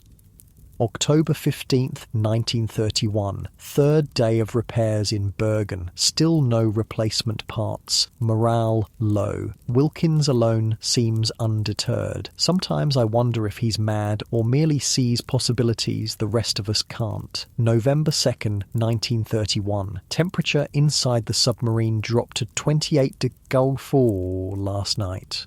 Water pipes froze. Condensation forming ice crystals on all metal surfaces. How are we expected to function in these conditions? Johnson says the engines won't last another week in this cold. August 22nd, 1931. Disaster. The diving planes are gone. Crilly went overboard to check and confirmed they're missing entirely. Some suggest sabotage, others think they were torn off by ice. Either way, we can't dive safely, which means we can't reach the pole. After everything we've endured, to be stopped by this. You close the journal, memories vivid and unsettling. The suspected sabotage was never proven. No one was ever officially blamed, but suspicions remained that someone on board, perhaps fearing the dangers of diving under the ice, had deliberately damaged the submarine's diving planes, making it impossible to control depth while submerged. In the years since, you've sometimes wondered about alternative explanations. Could the diving planes have been damaged earlier in the journey, perhaps during one of the severe storms, and simply gone unnoticed until that critical moment? Or were they inadequately attached during the submarine's hasty refit, the bolts gradually working loose over months of strain? You never reached a conclusion, and now it hardly matters. What matters is that Sir Hubert is planning another attempt, this time with British funding. A new submarine, presumably better designed for Arctic conditions, and he wants your expertise. The week passes slowly. You find yourself pulling out old notes about radio equipment modifications you'd sketched during the Nautilus expedition, improvements you'd imagined but never had the resources to implement, ideas for better insulation, more reliable power sources, ways to protect delicate components from the killing cold of the Arctic. When Sir Hubert finally arrives at your office, he looks older but no less energetic. His handshake is firm, his eyes bright with the same enthusiasm that convinced 20 men to sail to the Arctic in an aging submarine not designed for polar conditions. "Good to see you," he says, settling into the chair across from your desk. "You're looking well. Civilized life seems to agree with you." You offer him coffee, which he accepts gratefully. For a few minutes you exchange pleasantries, catching up on the intervening years. He asks about other crew members you've stayed in contact with. You inquire about his Antarctic expeditions with Ellsworth. Then he gets to the point. The British Admiralty is interested in Arctic submarine operations. They're providing funding for a properly designed vessel, not a converted wartime leftover like the Nautilus. Air conditioning, proper insulation, reliable engines, effective heating systems. Everything we wished for in 31. Why now, you ask? What's changed? Sir Hubert's expression turns serious. The world situation, for one thing. Europe is rearming, Germany, Italy, the Soviet Union. Everyone's preparing for the possibility of another war. The Arctic has strategic importance, potential shipping routes, weather monitoring capabilities. The British want to establish expertise in polar submarine operations before anyone else does. You nod, understanding. The political climate has indeed darkened since the Nautilus expedition. Civil war in Spain, Japan's invasion of China, Hitler's growing power in Germany, tensions are rising globally, and technology advances rapidly in response. But there's more to it than military considerations, Sir Hubert continues, the familiar passion returning to his voice. The scientific potential remains enormous. Everything we discovered with the Nautilus, the Gulf Stream's northern branch, the marine life adaptations, the gravitational measurements, they've all advanced our understanding, but there's so much more to learn beneath the polar ice. He outlines the plans for the new submarine, to be built in Britain using the latest technology. Unlike the Nautilus, this vessel will be designed specifically for Arctic exploration from the beginning, not retrofitted after the fact. The scientific equipment will be state-of-the-art, the safety features comprehensive. We need your expertise with communications equipment in extreme conditions, Sir Hubert says. No one else has your practical experience. This time we'll be able to maintain reliable contact throughout the expedition. You find yourself wanting to say yes immediately, the old excitement stirring despite everything you endured. But caution born of hard experience makes you ask questions first about the submarine specifications, about the safety systems, about the crew selection process, about contingency plans if things go wrong. Sir Hubert answers patiently, in detail. It's clear he's learned from the Nautilus experience as well. This won't be a hastily organised adventure, but a carefully planned scientific expedition with proper resources and preparation. When would this happen, you ask finally?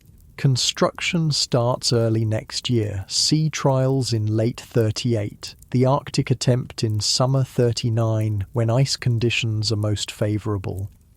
You ask for time to consider the offer, which he grants readily. As he leaves your office, he hands you a folder containing detailed plans for the new submarine and expedition. Read these, he says. I think you'll be impressed by how far submarine technology has advanced in just 6 years. That night, you pore over the documents. The proposed submarine is indeed a far cry from the Nautilus. Modern diesel-electric propulsion, reinforced hull designed to withstand ice pressure, advanced air purification systems, proper insulation throughout, effective heating that won't drain batteries excessively, redundant safety features, specially designed ice drills that have been thoroughly tested in actual Arctic conditions. Most impressive is the scientific laboratory space, far larger and better equipped than anything you had aboard the Nautilus. Clearly, this expedition is intended to produce significant research beyond the achievement of reaching the pole itself. Your wife finds you still studying the plans at midnight. She's heard enough about the Nautilus expedition over the years to understand what Sir Hubert's offer means. You're considering it, aren't you? She asks, sitting beside you. You nod. It's different this time. Better planned, better equipped. The submarine is being designed for Arctic conditions from the start, not cobbled together like the Nautilus. She looks at the plans spread across the table, then back at you. You never really came all the way back from the Arctic, did you? Part of you is still there. Her words strike you as profoundly true. Despite returning to normal life, building a career, getting married, part of you has remained in that frozen world of ice and extremes. The experience marked you in ways too deep to fully explain to someone who wasn't there. The Nautilus changed me, you admit. Changed how I see the world, what I think is possible, what humans can endure and accomplish. She squeezes your hand. Then you should go. Just promise me better communications this time. I don't want weeks of silence wondering if you're alive or dead under the ice. You promise, grateful for her understanding. The next day, you send a telegram to Sir Hubert accepting his offer. The following months are a whirlwind of preparation. You take a leave of absence from your company, arrange for your apartment to be maintained during your extended absence, and travel to England where the new submarine is being constructed. Your role is to design and implement the communication systems, ensuring they'll function reliably in Arctic conditions. Working on the submarine is a revelation. Unlike the Nautilus, which was already an aging vessel when acquired for the 1931 expedition, this is cutting-edge technology. The shipyard workers and engineers treat the project with the utmost seriousness, aware of its scientific and potential military significance. During this time, you reconnect with some former Nautilus crew members who have also joined the new expedition. Williams is now an experienced submarine officer. Peters has established himself as a marine biologist specializing in polar ecosystems. Johnson declined to return to the Arctic, but recommended his younger brother, an engineer with experience in extreme environments. Together, you sometimes reminisce about the Nautilus, finding humour now in hardships that seemed anything but funny at the time. The constant condensation that dripped on sleeping faces, the emergency bucket brigade when leaks threatened to flood compartments during storms. The time Captain Dannenhauer's logbook froze solid and had to be thawed over a lamp before he could write in it. But you also discuss what went wrong and how this expedition will be different. Better insulation means no more freezing condensation. Improved hull design and material quality mean fewer leaks. Effective heating systems mean no more frozen logbooks or equipment. Most importantly, the sabotage, if that's what it was, that prevented the Nautilus from diving safely under the ice won't be possible on the new submarine. The diving planes and other critical components are better designed, more securely attached, and regularly inspected. No single person could disable them without being discovered. As the submarine takes shape in the shipyard, news from Europe grows increasingly troubling. Germany annexes Austria in March 1938. Tensions rise over the Sudetenland. The possibility of war, which seemed distant when Sir Hubert first approached you, now looms larger with each passing month. In September 1938, just as the submarine is nearing completion, the Munich Agreement temporarily diffuses the immediate crisis, but few believe it represents lasting peace. The British government's interest in Arctic submarine capabilities takes on greater urgency. What began primarily as a scientific expedition now carries military implications as well. Sir Hubert remains focused on the scientific goals, but even he can't ignore the changing political landscape.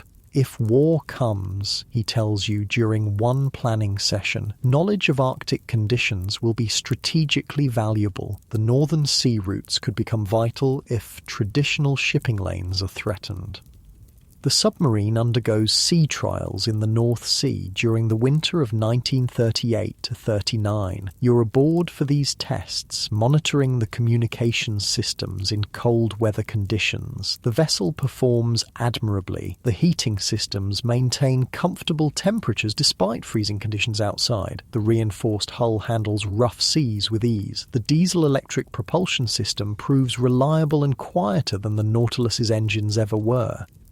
Most importantly, the diving systems function perfectly. The submarine can maintain precise depth control, essential for navigating under ice, where surfacing might be impossible for extended periods. The specialized ice drills, designed to create air holes if needed, are tested on actual ice flows and work as intended. After returning from sea trials, you find a letter waiting from Captain Dannenhauer, who is now serving with the US Navy and couldn't join the new expedition. He writes of increasing American interest in submarine capabilities, including potential Arctic operations. The Nautilus expedition, despite its failure to reach the pole, planted seeds that are now bearing fruit in multiple nations' naval planning. His letter concludes with a reflection that resonates deeply with you. What we attempted in 1931 was perhaps premature given the technology available, but it was not foolish. Sometimes being too early is the necessary precursor to eventual success. I believe you and Sir Hubert will accomplish what we could not, and I will watch your progress with great interest. As spring 1939 arrives, final preparations for the expedition begin in earnest. Scientific equipment is installed and calibrated. Supplies are carefully calculated and loaded. The crew, a mixture of veterans like yourself and newcomers selected for specific expertise, undergoes specialized training for Arctic operations.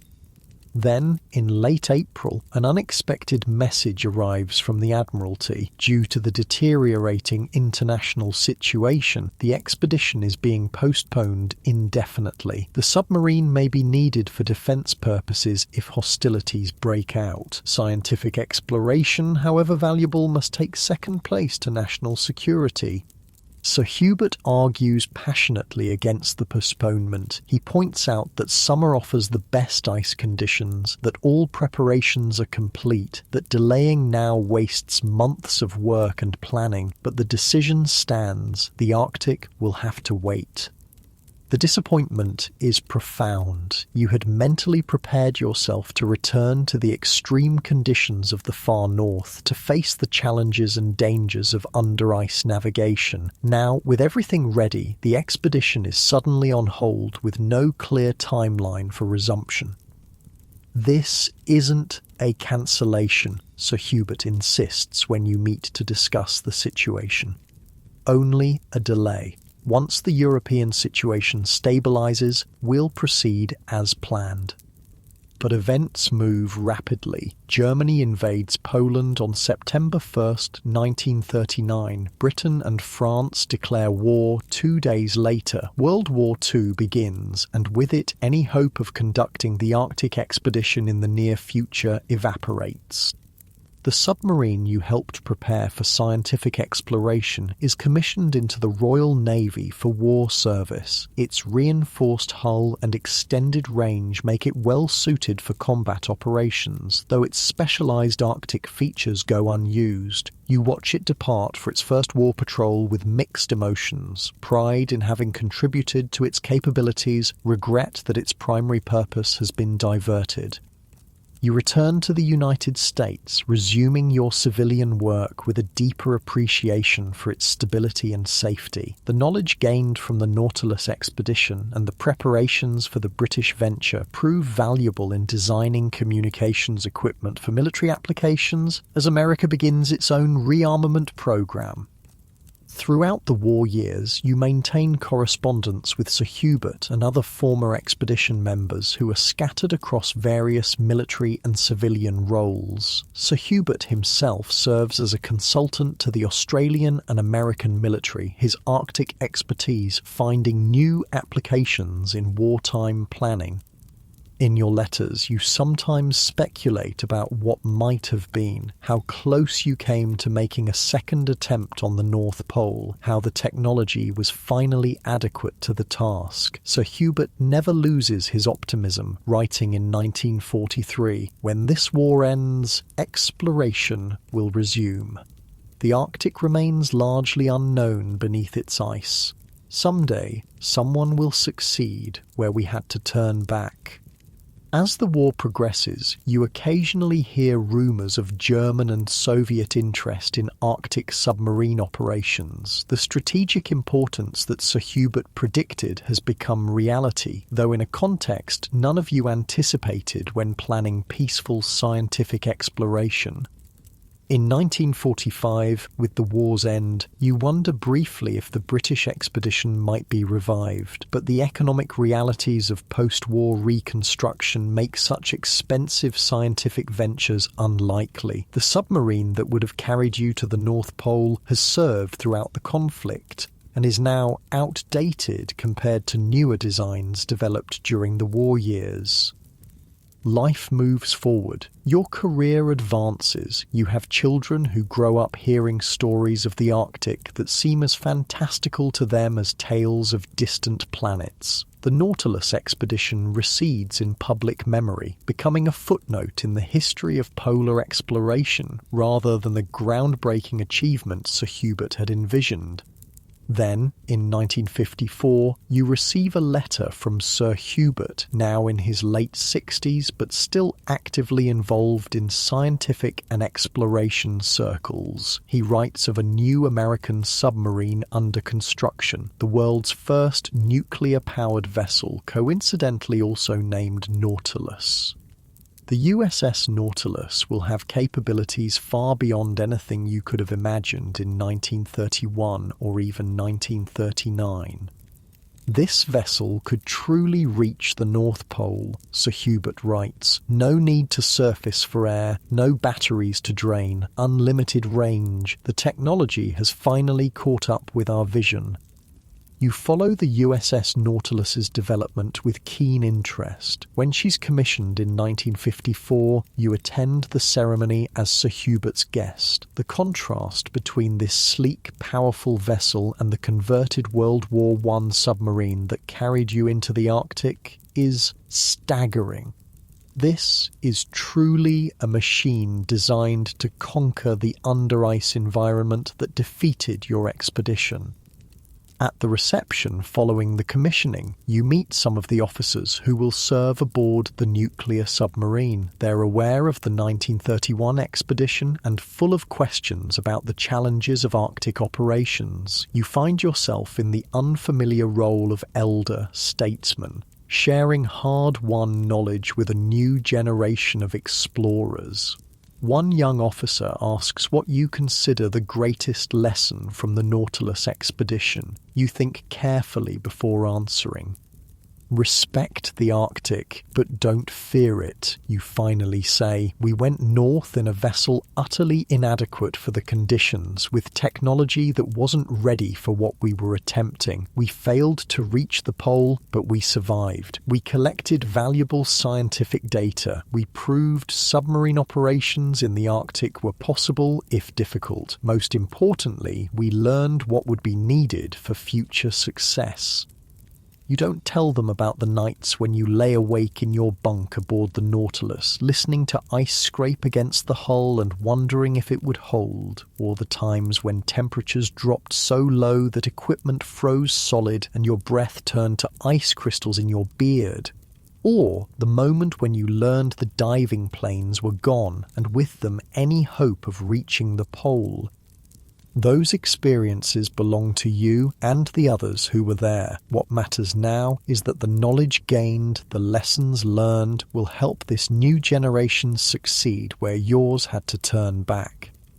In 1958, when news breaks that the USS Nautilus has successfully crossed the Arctic Ocean beneath the ice and passed directly under the North Pole, you feel a complex mixture of emotions. Pride in having been part of the journey that helped make this achievement possible. A touch of envy that others completed what you and your comrades attempted. But mostly satisfaction that Sir Hubert's vision has finally been realised, even if he didn't live to see it himself. Sir Hubert passed away just months before the USS Nautilus reached the pole, but in a fitting tribute, the submarine's commander, William R. Anderson, arranged for Sir Hubert's ashes to be scattered at the North Pole during a later expedition in 1959. The man who first dared to dream of under-ice exploration finally reached his goal.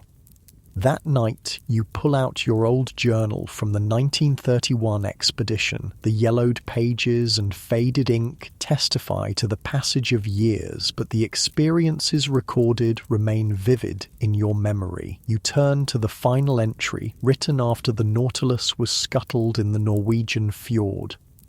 November 20th, 1931. Today, we consigned the Nautilus to the depths. Despite everything, the mechanical failures, the brutal cold, the ultimate inability to reach the pole, I find myself strangely reluctant to see her go. For all her flaws, she carried us through one of the greatest adventures of our lives. Sir Hubert says someday, someone will succeed where we had to turn back. I believe he's right.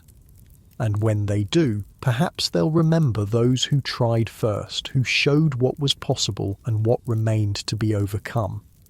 You close the journal, a sense of completion washing over you. The Arctic claimed a part of you during those frozen months aboard the Nautilus, but it gave something in return, a role in a continuing story of human exploration and discovery. You wouldn't have survived the North Pole in a World War I submarine. No one would have, but you helped pave the way for those who eventually did. Your eyes grow heavy as you sit by the window, the journal resting in your lap. Outside, stars shine in a clear night sky, including the North Star that guided sailors for centuries before submarines could pass beneath the pole it marks. Your breathing slows as sleep approaches, carrying you back to that world of ice and cold and endless white horizons, but this time without the fear and hardship that accompanied the reality. In dreams, you return to the Arctic not as it was, but as it might have been. Beautiful, challenging, but ultimately conquerable. And somewhere far to the north, beneath the permanent ice cap, the nuclear-powered USS Nautilus silently continues the journey that you and your comrades began so many years before, finally fulfilling Sir Hubert Wilkins's extraordinary vision of reaching the North Pole by submarine. The morning sun streams through the windows of your retirement home apartment, warming your arthritic hands as you sort through the day's mail. At 93, your fingers aren't as nimble as they once were, but they still remember the bite of Arctic cold, the feel of frozen metal controls, the constant dampness that permeated everything aboard the Nautilus so many decades ago. Most days, that expedition in 1931 feels like something that happened to someone else, a young man you barely remember being. World War II, a long career in communications technology, marriage, children, grandchildren, and now great-grandchildren have filled the intervening years. The world has changed almost beyond recognition. Men have walked on the moon. Computers that once would have filled the entire Nautilus now fit in your pocket. But some mornings, like today, the Arctic reaches across time to touch you again. You recognise the Norwegian postmark on the large envelope before you even read the return address. Carefully, you open it to find a letter and several photographs that make your breath catch in your throat. The letter is from Dr. Hans Fricke, a German oceanographer and explorer. He writes that he's leading an expedition to locate and document the wreck of the Nautilus, which has lain at the bottom of the Bergen Fjord since November 1931. Norwegian Navy sonar tests accidentally discovered the submarine's location in 1981, but no comprehensive study was ever undertaken. Now, with modern submersible technology, Dr. Fricke plans to visit the wreck and record its condition. He's writing to you as one of the last surviving crew members of the Nautilus expedition. Would you be willing to share any recollections or insights that might help their research? Anything about the submarine's final condition, modifications made for Arctic travel, or specific areas they should examine? The photographs show sonar images of a submarine-shaped object sitting upright on the sea floor. Even in these grainy technical images, you recognise the distinctive outline of the vessel that carried you to the edge of the Arctic ice pack 74 years ago. Your hands tremble slightly, not just from age but from emotion. The Nautilus, still there all this time, 1,138 feet beneath the surface of the Norwegian fjord where she was deliberately sunk when deemed unfit to return to America. You set aside the letter and photographs and move to the window, gazing out at a world so different from the one you knew aboard that submarine. Your mind drifts back, not to the hardships this time, the bitter cold, the mechanical failures, the cramped conditions, but to moments you seldom speak of, even to family.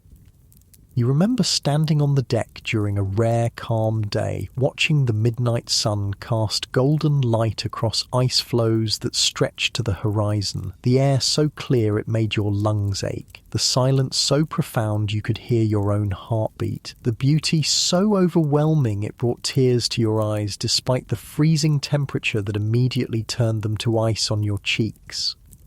You remember the camaraderie that developed among the crew, 20 men from different backgrounds united by the shared experience of extreme conditions. How you learned to communicate with minimal words, to anticipate each other's needs, to find humour in hardships that would have broken you individually.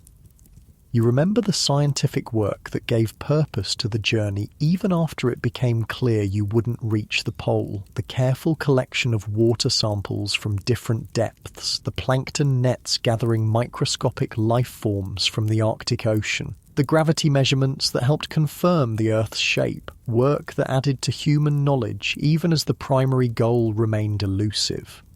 These memories have stayed with you while others from that same period have faded. You can't recall the name of the hotel where you stayed in New York after the expedition, but you remember exactly how ice sounded scraping against the submarine's hull, a high, eerie keening that set your teeth on edge and made sleep impossible. With a sigh, you return to your desk and pull out a leather-bound journal from the drawer. Your record of the expedition preserved all these years. You haven't opened it in a long time, but the pages fall naturally to entries you once read and reread, trying to make sense of what you'd experienced. A particular passage catches your eye, written during a moment of rare, quiet contemplation while the Nautilus was anchored in a lead of open water surrounded by ice. August 15th, 1931. Stood watch from midnight to 4 a.m, completely still outside. No wind, no movement in the ice, just endless white under a sun that circles the horizon but never sets. Hard to describe the feeling of isolation. We might as well be on another planet. The nearest humans are hundreds of miles away. If something goes catastrophically wrong, no one can help us. Yet there's a strange peace in this knowledge. We've reached a place few have ever seen, in a way no one has attempted before. Whatever happens, we've pushed the boundaries of what's possible.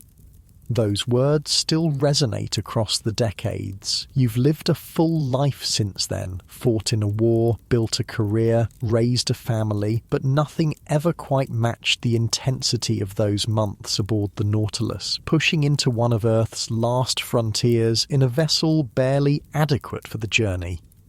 You pick up a pen and begin to write a response to Dr. Fricker. Your handwriting isn't what it once was, but your memories remain sharp. You describe the modifications made to the Nautilus for Arctic exploration, the wooden superstructure with skids designed to let the submarine slide along under the ice, the shock absorber built into the bow, the ice drills that were supposed to create air holes if you became trapped.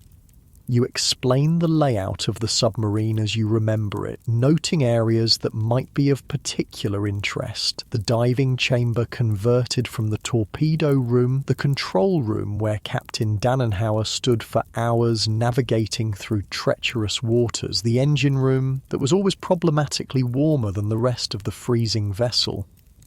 You mention the suspected sabotage of the diving planes that ultimately prevented the submarine from safely navigating under the ice to the pole. This remains one of the great unresolved questions of the expedition. Were the diving planes deliberately damaged by someone aboard, fearing the dangers of under-ice navigation? Or were they torn off by ice or lost due to mechanical failure? Perhaps modern examination of the wreck might provide answers.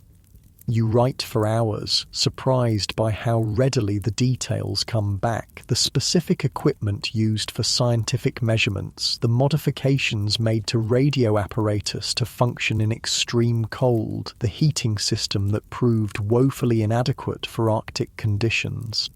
When you finally set down your pen, you filled several pages with information that might help Dr. Fricky's expedition, but you've also reconnected with a part of yourself that has remained frozen in time, preserved like the Nautilus itself in the cold depths of memory. The following weeks bring more correspondence from Norway. Dr. Fricky's team is preparing for their expedition, scheduled for September 2005. They'll use a manned submersible called Jago to dive to the Nautilus and document its condition with high-resolution cameras and sonar equipment. Would you be interested in seeing the results? Of course you would. The thought of seeing the Nautilus again, even through photographs taken by others, stirs something inside you. Not nostalgia exactly, the conditions were too harsh for that, but a sense of completion, of circling back to an experience that shaped the rest of your life in ways both obvious and subtle. You find yourself thinking more and more about the Nautilus as the expedition date approaches. Memories surface that you haven't considered in decades. The taste of the burnt coffee that was a luxury early in the journey but ran out long before you reached the Arctic. The sound of Johnson singing old sea shanties under his breath as he worked endless hours trying to keep the engines functioning. The feel of your bunk, narrow and uncomfortable, but still a refuge from the constant demands of submarine operation. One night, you dream you're back aboard the Nautilus, not as you are now, elderly and frail, but as the young man you were in 1931. In the dream, the submarine slides smoothly beneath the Arctic ice, the problems with the diving planes somehow resolved. You move through clear water, watching the strange blue light filter down through the ice above. You reach the North Pole, accomplishing what was impossible in reality. When you wake, the sense of achievement lingers, along with a bittersweet awareness of what might have been. September arrives, and with it news that Dr. Fricke's expedition is underway. The research vessel has reached Bergen, and the submersible Jago is being prepared for its dives to the Nautilus. You follow their progress through emails from Dr. Fricke's assistant, translated from German and printed in large font to accommodate your aging eyes. Then, on a crisp autumn day, a package arrives containing a DVD and a letter. The expedition is complete. The Jago submersible successfully located and documented the Nautilus over the course of 4 dives, capturing 1,600 digital images and 8 hours of video footage. The DVD contains some of this material prepared especially for you. Your granddaughter helps you set up the television and DVD player, curious about this piece of your history she's heard mentioned but never fully explained. You were really on a submarine expedition to the North Pole, Grandpa, like something out of a Jules Verne novel? You smile at the apt comparison. Jules Verne's grandson was at the christening of the Nautilus, you tell her. The submarine was named after the one in 20,000 Leagues Under the Sea, so Hubert Wilkins loved that book. It inspired his dream of exploring beneath the Arctic ice.